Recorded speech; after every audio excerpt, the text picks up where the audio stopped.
O Ministério da Gestão divulgou hoje outra lista de aprovados no concurso público nacional unificado, o Enem dos concursos. Foram convocados 170 participantes de nível superior. E o prazo para confirmação vai até amanhã. A divulgação da terceira chamada será no dia 18 de fevereiro. Em 28 de fevereiro sai a lista definitiva de classificação para todos os cargos e dos convocados para matrícula nos cursos de formação. Para discutir esse tema, a gente faz conexão com especialista em legislação educacional e inspeção escolar, o Eric Anderson. Boa tarde, Eric, seja muito bem-vindo. Só para lembrar, esses 170 foram convocados porque teve gente que perdeu o prazo, é isso? É isso. Sempre existem aqueles candidatos que ou perdem o prazo, ou desistem, ou ainda, entre a data em que eles fizeram o concurso e em que eles são convocados, eles passaram em outro concurso. Então, existem muitas variáveis que interferem no comparecimento ou não comparecimento de candidatos para determinadas etapas de concurso. Vale a gente ressaltar aqui que o concurso nacional unificado, ele não foi apenas a aplicação de prova objetiva de análise, de avaliação dos conhecimentos, ou seja, a dimensão cognitiva dos candidatos. Nós tivemos provas objetivas, provas discursivas, depois toda a etapa de heteroidentificação, de análise documental, de análise da perícia médica, ou seja, dos aspectos biopsicossociais, além da prova de títulos e depois ainda o curso de formação, ou seja, o governo federal quer que o candidato esteja, de fato, preparado para exercer aquele cargo com o máximo de eficiência para que aquele serviço seja bem prestado para o público. Ou seja, são muitas etapas e fases que fazem com que muitos candidatos, nesse percurso, acabem desistindo ou simplesmente tomando outra direção, procurando outro concurso público ou ainda recebendo uma proposta de emprego na iniciativa privada que, naquele momento, é atrativo. E aí fica aquele recado. Para quem quer se preparar para concurso público, não basta olhar para a quantidade de candidatos inscritos. Lembre-se que entre os inscritos e os que fazem a prova, a gente já tem um corte aí muito grande. O CNU é a prova disso. O CNU teve 2 milhões e 100 mil inscritos, mas compareceram à prova 970 mil, ou seja, mais da metade se ausentaram. Quer dizer, a concorrência caiu drasticamente. Depois nós tivemos a prova, todas essas etapas aqui que eu descrevi, e todas elas tiveram um caráter eliminatório, ou seja, foi gente sendo derrubada na perícia médica, na heteroidentificação, na análise documental, na prova de títulos. Às vezes o candidato não tinha titulação suficiente para ocupar aquele cargo, estava arriscando fazer, porque acreditava que em algum momento poderia obter aquele título, mas não foi suficiente. E as inúmeras outras causas de desistência. E isso aí nos deixa aquele recado de que quem quer passar em concurso público precisa levar a sério os estudos, a organização, a disciplina e a persistência.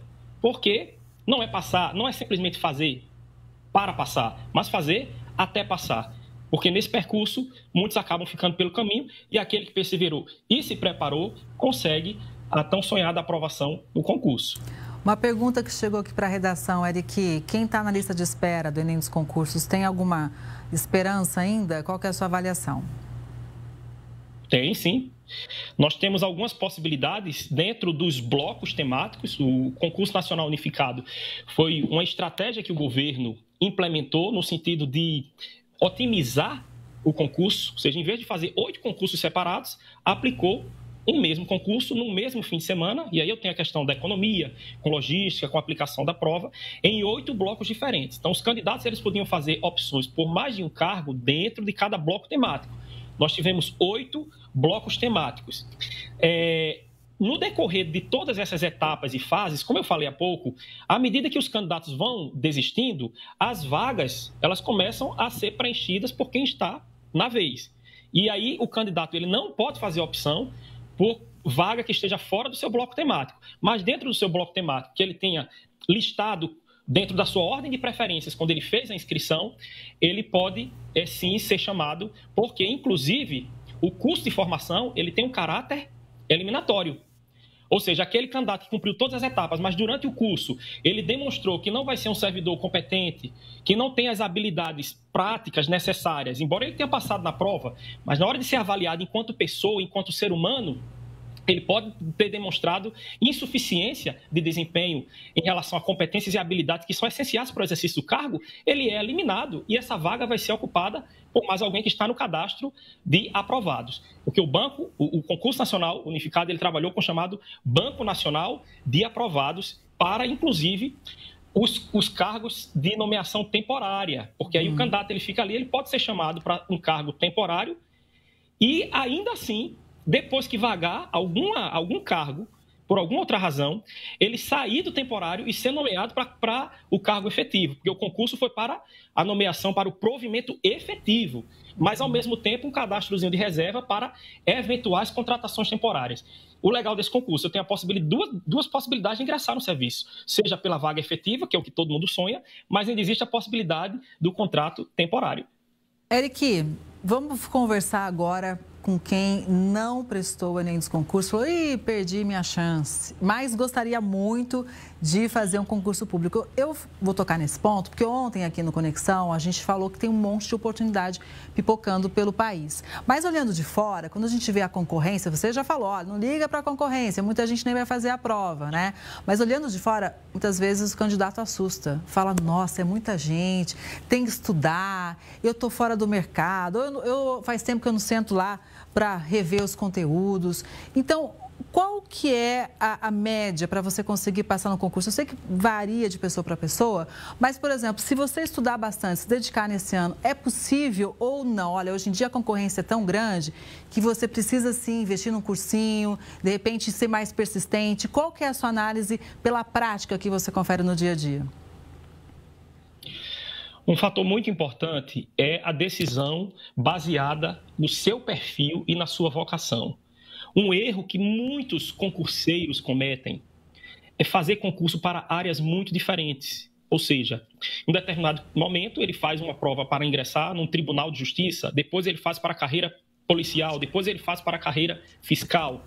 Primeiro ele precisa se entender, ele precisa interpretar qual é a função com a qual ele mais se identifica, quais são as atribuições. Eu me vejo com a pistola na mão, eu me vejo trabalhando com segurança pública, eu vou investir nisso aí. Porque, inclusive, lá na frente eu vou precisar fazer o curso de formação e ter essas aptidões, né? Físicas, cognitivas, psicológicas. Então, primeiro, entender o seu perfil e a sua vocação. A partir disso, estudar e fazer concursos dentro de uma mesma área, dentro de áreas afins, não muito distantes.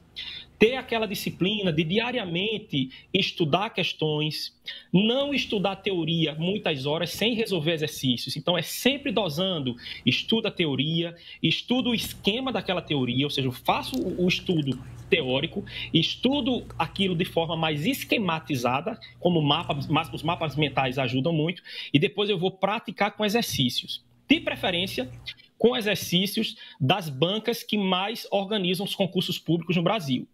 Porque quando o edital for publicado, tudo isso que eu falei é foco pré-edital. Depois que o edital sai, o candidato já tem uma base e agora ele vai direcionar 100% para o perfil daquela banca. Tem banca que trabalha com certo e errado. Tem banca que trabalha com alternativas A, B, C e D. Tem banca que trabalha com A, B, C, D e E. Tem banca que trabalha com provas discursivas. Então, aí ele começa a fazer uma preparação mais apurada, mais refinada, dentro do que ele já escolheu. Perfil, vocação, atribuições, e aí ele vai estudar até com mais gosto. Até o estudar ele fica mais gostoso, porque a pessoa se identifica com aquilo. E, a partir daí, ele vai fazer os estudos via edital, já publicado, de maneira assim, mais refinada, mais direcionada. E lembrando, estudando, persistindo, fazendo a prova, cumprindo todas as etapas, e uma hora a aprovação chega.